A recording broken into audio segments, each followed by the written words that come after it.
niloloko namin kayo sa aming pagbabasa. Umpisahan na po natin ang ating pag-aaral kung meron ngang kontra sa salita ng Diyos sa Biblia. Sa isang talata po ng Jeremias, Kapitulo 6 at versikulo 16, mayroong ganitong mababasang sinabi ng Panginoon. Pakinggan niyo.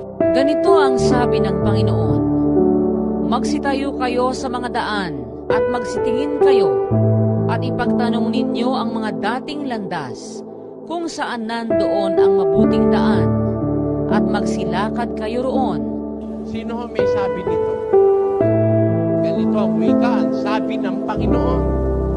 Magsitayo kayo sa mga daan. Tapos, magsitingin kayo. Ipagtanong ninyo ang mga dating landas kung saan nandoon ang mabuting daan. Yung mga dating landas, nandoon yung mabuting daan. Pumasok kayo ron, lumakad kayo ron. Masusumpungan ninyo ang kapahingahan ng inyong mga kaluluwa. Diyos mismo may sabi, napupunta ka dun sa mga dating landas, nandoon yung mabuting daan, lalakad ka ron. Diyos mismo may sabi, napupunta ka dun sa mga dating landas, nandoon yung mabuting daan, lalakad ka ron. Sa kabila ng Biblia, meron namang ganitong sinabi, sa 22 ng pakinggan. Iyo bang pagpapatuluyan ang dating daan na nilakaran ng mga masamang tao? Sabi naman dito, magpapatuloy ka ba sa dating daan na nilakaran ng masasamang tao? Tinumay kaya ang dating daan nilakaran ng masamang tao? Nasa Biblia kayan. Nasa Biblia rin naman, sabi ng Diyos hanapin ninyo, ipagtanong nyo yung mga dating landas kung saan nandoon yung mabuting daan, lumakad kayo ron. Sabi ng Diyos, doon ka lumakad. Sabi sa kabila, yun naman daw pala yung nilalakaran ng masamang tao. Kontradiksyon o hindi? Kontra. Sabi doon sa isa, lakaran mo. Sabi doon sa isa, wag mong lakaran. Di kontra. Ngayon, bakit kontra? Di atin tuklasin kung sino may sabi doon sa isa.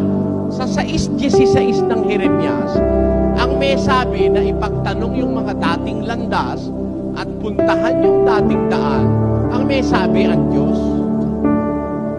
Maliwanag mo yun Ulitin natin. Ganito ang sabi ng Panginoon. Sino ang may sabi? Ano sabi ng Panginoon? Magsitayo kayo sa mga daan at magsitingin kayo at ipagtanong ninyo ang mga dating landas kung saan nandoon ang mabuting daan at magsilakad kayo roon. Sino may sabi niyan? Pagtanong niyo yung mga dating landas, kung asan yung mabuting daan, lumakad kayo roon. Sabi ng Diyos, lumakad. Sabi naman sa kabila, magpapatuloy ka ba sa dating daang nilakaran ng masasamang tao? Sino may sabi? Tingnan natin kung sino may sabi dun sa kabila. Nang magagayoy, sumagot si Elipas na Temanita at nagsabi, iyo bang pagpapatuluyan ang dating daan na nilakaran ng mga masamang tao? Sino ang nagsasalita sa kabila? Si Elipas na Temanita. Sa kabila, ang Diyos ang may sabi. Sa kabila, si Elipas ang may sabi. Tanungin natin ang Diyos. Diyos, tama po ba yung sinabi ni Elipas? Sa assessment mo, Diyos, ano ba yung sabi ni Elipas? Bakit gano'n? Yun daw dating daan nilakaran ng masasamang tao. Pasagutin natin ang Diyos. Basa. At nangyari, na pagkatapos na masalita ng Panginoon ang mga salitang ito kay Job, sinabi ng Panginoon kay Elipas na Temanita, ang aking puot ay nag-aalab laban sa iyo. Sabi ng Diyos kay Elipas, ang puot ko nag-aalab laban sa iyo. Bakit? At laban sa iyong dalawang kaibigan. Ano pa palang dalawang kaalyado ito? Yung isa ay si Supar at yung isa ay si Bildad. Nag-aalab ang puot ko laban sa iyo, sabi ng Diyos kay Elipas, at saka sa iyong dalawang kaibigan. Bakit? Tuloy. Sapagkat hindi kayo nangagsalita tungkol sa akin ng bagay na matuwid. Kita nyo, ang pinagsasabi nyo tungkol sa akin, hindi matuwid. Ang sinasabi kontra sa Diyos talaga nga magkakontra sila ng Diyos.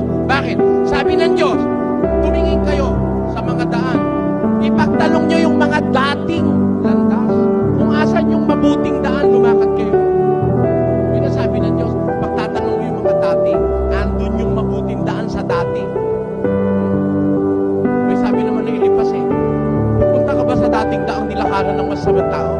Magkalaban sila ng Diyos. Ba't magkalaban? Ito pala namang si Elipas hindi naman pala nagsasalita ng kinasihan salita. Ang salita pala ni Elipas, labag sa kalooban ng Diyos. Hindi kinasihan. Kaya nga magkakakontra nga silang dalawa ng Diyos. Nakuha niyo po ang punto, mga kababayan? Ito naman ngayon ang ginagamit ng mga kalaban ng ang dating daan. Ba't nila ginagamit yun? Kasi mga inosente itong mga yun. Akala pag nabasa sa Biblia, salita na lahat ng Diyos. Yung iba rito, salita ng kaaway ng Diyos. Natural, yung kaaway ng Diyos, kokontrahin yung sinabi ng Diyos. Amen? Hindi ba ganun yun? Baka mamaya, may marinig kayo dyan. Yung palang dating daan, nilaharan ng masasamang tao. Salita ho ni Elipas yun. Hindi mo muna tinitignan kung ano yung ginagamit mo sa Biblia.